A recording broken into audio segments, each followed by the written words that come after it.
নমস্কার বন্ধুরা, আমি পামেলা। আজকে এসেছি আমার বড়মশাইয়ের কাছ থেকে শেখা এবং বড়মশাইয়ের কাছ থেকে সেরা স্বাদের খাওয়া এই যে চিকেন দম বিরিয়ানি। অপূর্ব স্বাদ লাগে এবং খুবই মজাদার এবং আর সহজভাবে, সবথেকে বড় কথা, তৈরিও হয়ে যায়। যে কেউ একবার দেখলেই কিন্তু রান্নাটি আপনারা করে নিতে পারবেন। প্রথমে কিন্তু চিরাচরিত ওই যে বাসমতি রাইস তো লাগছেই বিরিয়ানি করার জন্য। আর একটি আকর্ষণীয় এবং মজাদার হলো, যাতে আপনারা বিরিয়ানিটার দম দেবেন, হাঁড়ি বা ডেচকি, তো সেইটাই কিন্তু একেবারে এর জন্য আপনারা মাংস আর চাল যাতে ধরে সেরকমভাবে কিন্তু একটা বড় পাত্র নিয়ে নেবেন। তাতেই দেখতে পাচ্ছেন অল্প করে একটু হলুদ গুঁড়ো, লঙ্কার গুঁড়ো, তারপরে এতে ধনে গুঁড়ো, এতে কিন্তু জিরে গুঁড়ো দেবো না, জিরে গুঁড়ো দেওয়া যাবে না, ধনে গুঁড়োটাই আমরা শুধু দিলাম। মানে আমরা বলতে আমি যেহেতু আজকে ভিডিওটি করছি আর আপনাদের সঙ্গে রান্নাটা কিন্তু শেয়ার করে দিচ্ছি কিন্তু আমার বড়মশাই। ও হায়দ্রাবাদে থাকে, মানে হায়দ্রাবাদে হোটেলেতেই কাজ করে, ও একজন শেফ, মাস্টার শেফ। তো আর তাই জন্যই বললাম যে রান্নাটা কিন্তু খুবই ভালোভাবে উনি করে আপনাদের সঙ্গে দেখাবেন বলে তাই আমি আজকে রান্নাটি করলাম না। অ্যাকচুয়ালি আমি সেরকমভাবে পারিও না বিরিয়ানিটা করতে, তাই কিন্তু আমার বড়মশাই করে দেখাচ্ছে।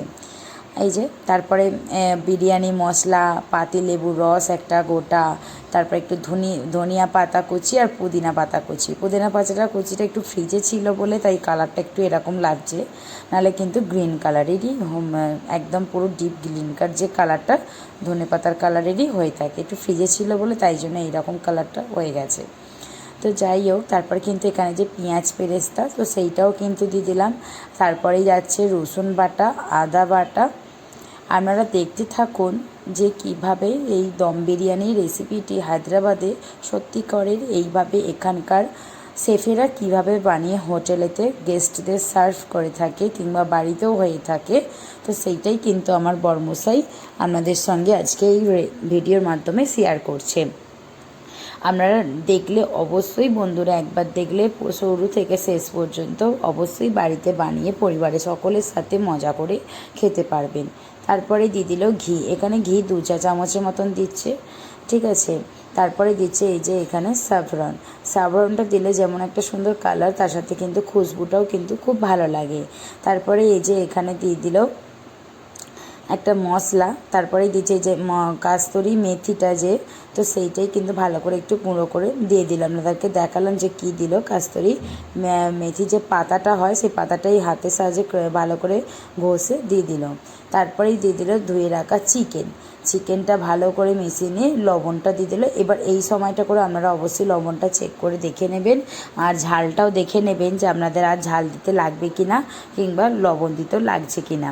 তো আপনারা এই সময়টা করে একবার চেক করে দেখে নেবেন। এই যে মাংসের ম্যারিনেশনের পর্ব কিন্তু এখানেই একটু শেষ, মানে এখন আধা ঘন্টার জন্যই মাংসটাকে সাইডে আপনারা সরিয়ে রাখুন।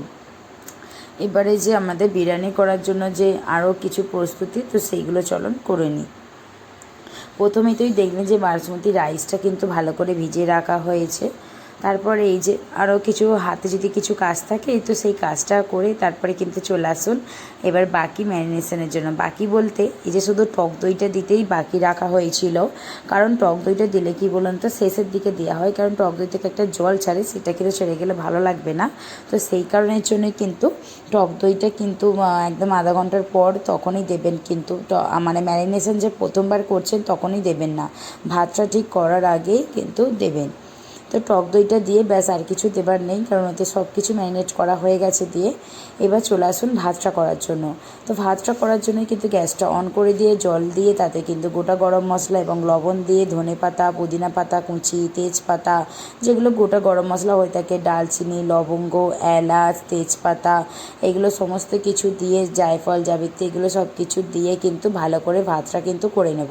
এবার দেখুন জলটা ফুটে উঠেছে, জলটা ফুটে উঠে কিন্তু মানে 2 থেকে 3 হাতার মতন আর কি আমরা এই মাংসটাতে কিন্তু দিয়ে দিচ্ছি। যেহেতু আমাদের মাংসটা আলাদা করে করার হয় না, দম বিরিয়ানিতে করে না, সেহেতু কিন্তু ভালো করে কুক করার জন্য কিন্তু এরকম এই যে জলটা যখন ফুটতে থাকবে, ভাতের জলটা, ভাতের যে আর কি জলটা যখন চাল তুলে দেবার আগে তখনই কিন্তু দিয়ে দেবেন। তারপরে এই যে চালটা তুলে দিলেন। চালটা তুলে দেবার পরে একটু শক্ত শক্ত অবস্থা থাকাকালীন, মানে 70% হয়ে যাবে কি 60% হবে, 50% নয়, 60 কি 70 এরকম, আবার খুব বেশি 80% বলবো না, কারণ এখানে যেহেতু মাংসটা কাঁচা আছে তার জন্য কিন্তু একটু দমটা বেশিই খাবে। বেশি খাবে বলতে এখানে দমটা মোট টোটাল কিন্তু 40 মিনিট লাগে, কিংবা 35 মিনিটও দিতে পারেন। মোট প্রথমে কিন্তু 20 মিনিট হাই ফ্লেমে, তারপরে লো ফ্লেমে দিতে হবে 15 মিনিট।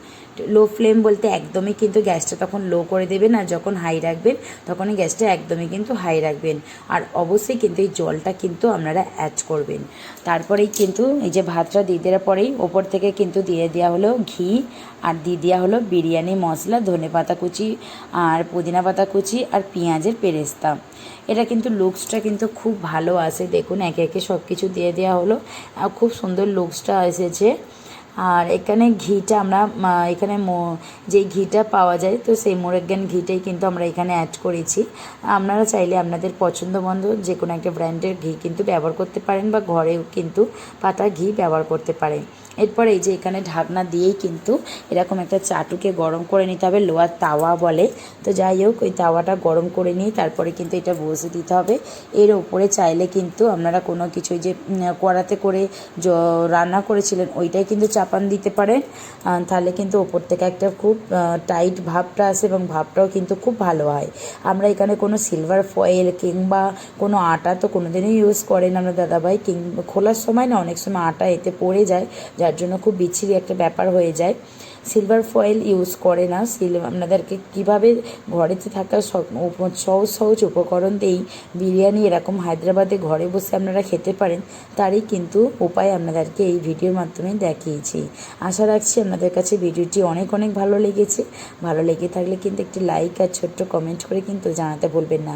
দেখতেই পাচ্ছেন মাংসটা কত সুন্দর করে সেদ্ধ হয়েছে, এবং চালটা কিন্তু একটাও ভেঙে যায়নি। প্রত্যেকটা চালই কিন্তু ভাত দেখুন পুরো গোটা গোটা আছে, আর কতটা লম্বা লম্বা হয়েছে।